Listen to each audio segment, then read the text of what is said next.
Morning, guys. How you doing? We're Morning, we're doing all well, right. mate. We're doing. What did you think of the weekend, mate? I said to Dean and Laura Yorke that I thought City deservedly won it without being at their brilliant best.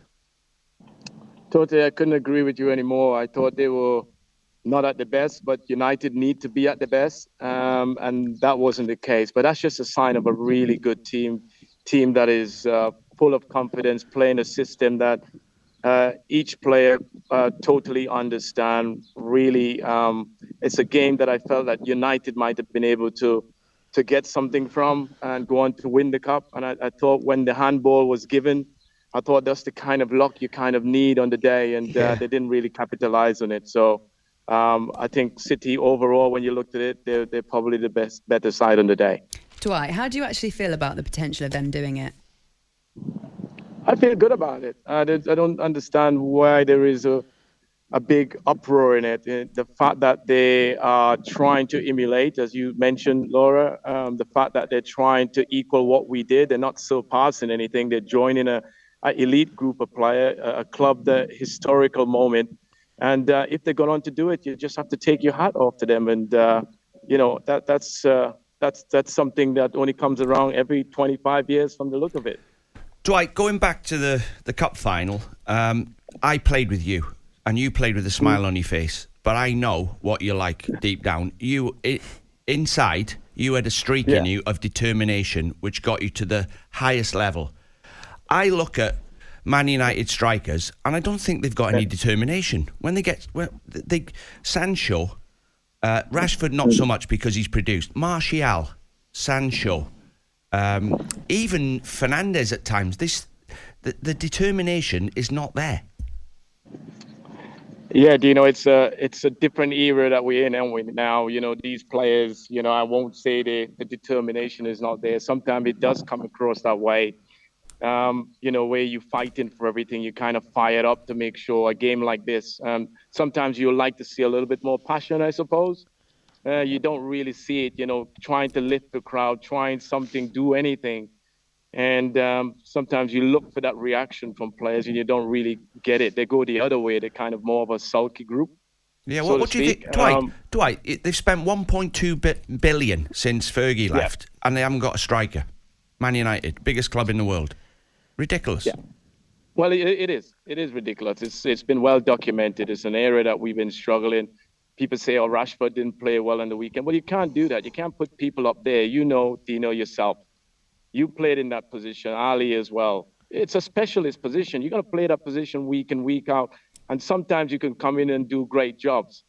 But, we need to fill that space. And if we had a number 9, Rashford would have been much more freer to play. He's taken on the burden of trying to lead from the front. And it didn't happen on the day. So, when you look overall, United may have themselves to blame in some way with not having a number 9. I want to ask you about one of our presenters, Mark Goldbridge, is a big Manchester United fan, has a YouTube page, a YouTube channel that he runs as well, and he reacts to all sorts of things like the game as well. And he was basically saying that United's treble-winning side had 4 youth products in our best 11. That won't happen again, and is just one strand of many on why that side was so special. Do you buy into the comparisons? Can you almost look at your side and argue why your era was tougher? What do you think? Yeah, I think that's a fair assessment. I think back in the days, the game was much more physical as well. So you had to fight and scrap for everything. The game is not as physical as it is today. So you kind of lean to what he's saying. But the reality is you still got to play the game with a bit of passion and a bit of aggression. Even though when in defensive or you go into a mid-block, you got to be aggressive to try and win the ball back. I don't see enough of that at United. And then there's that sort of question mark that's always tend to come up.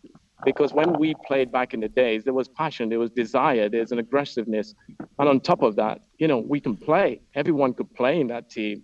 We were strong and determined to make sure and be successful. We got a manager who led from the front. We got a captain who was the driving force behind it. And including in all of that, we got a bunch of winners. So that combination works. I'm not so sure this United team is in that same comparison. Garnacho shows that desire, Dwight, when he comes on. Lovely. He is an exciting, as you said, he's 19 years old. He's got that free-flowing attitude, comes on, bring a spark. And I really thought he could have been the game changer. And he came close in a couple of times. You might question, could he have come on a little bit earlier? Yeah, when you look back at that, maybe he could have done just to give that spark, because I did think Sancho didn't really contribute in the first half. And after 10 minutes or so, even a half time, you need to make that change. But I suppose you kind of in the game as a coach, you try to keep it steady as best as possible. And then hopefully you can do it. But then when you go behind, you're seeing United brought him on and he brought that spark to the team. But he's one exciting player for the future for sure. Dwight, sorry, Ali. Producers asked me to ask him this question, right? It's not from me, Dwight, but I'm going to ask you. Who's the best team, the team you played in or this current Man City team? Oh, no, I think that our team for sure. 100%. When you look at it, come on, Yap Stamp at the back would have handled Haaland any day of the week. You think of Keno handling someone, Kevin De Bruyne and Gundogan, Paul Scholes matching up against Giggsy, flying, Giggsy, and Beck's delivering them the sort of crosses. Myself and Coley with the movements and dropping in the pockets. They wouldn't have enjoyed playing against us, honestly. And we are a lot more physical and aggressive. See, there's the desire, guys. Dwight. I can see it's coming out again. Brilliant. Absolutely. There you go. Hey, Dwight, can I ask you a little bit about De Gea? Because his contract is up in June. Apparently there's talks with the hierarchy. Hasn't been signed off, potentially a new contract. Do you think he's going to be the number one next season? Listen, I know he's been well documented of late in terms of, the mistakes he makes. But you look over the years, he's been one of our most consistent players. What can you say? It's a position that you get scrutinized when you make mistakes, is really showing up even more so. But sometimes you wish for something better. I think, Anderson, I think it's Anderson, our second string goalkeeper. Henderson. He's the one. Yeah, he might have an opportunity to look at it, but sometimes you wish for something better. And I'm not so sure if there's much better goalkeeper than De Gea out there. So sometimes you ask for a change. He's been at the club for a very long time. I know there's this question mark and keep coming up about him, but he's been fantastic. And people tend to forget, very quickly how instrumental at times he has been. And yes, there are question mark at times, but we all been there. We all been played the game. We all make mistakes, and people tend to forget that. Even the pundits on the TV, they made a lot of mistakes in their playing career, and I think sometimes you have to be very careful about that. Yorkie, tell me, mate, in terms of moving forward for Manchester United, a couple of boys have been mentioned in terms of potential signings. Obviously, Harry Kane. Do you think that would be the answer to the centre forward problem? And give me your views on Mason Mount, mate. Yeah, listen, I think both of them, Harry Kane, there's no introduction there, isn't it? I mean, that's the deal. If you want to get closer to City, with his goal, his experience, what he brings to a guaranteed 25 goals a season, they will definitely get closer to City. That would be the smart move, to bring him in. And I think that's a deal that they shouldn't really hesitate. They should make it happen. And I think that position that we talked about, that number 9, then he just comes in and fills that very easily. Mason Mount, I like him. I think the London thing maybe might need a change. He's been at that club. I think Manchester United probably can bring the best out of him. We have a lot of those type of players who in there, but, I like the fact that he's English. He's got a nice, nice combination of how he plays and is intelligent in that aspect. I think he could be an interesting buy for us going forward. So, yeah, definitely those two. If we got them, I think we're one step closer to City. talkSPORT Breakfast with Laura Woods. Monday to Wednesday mornings 6 till 10.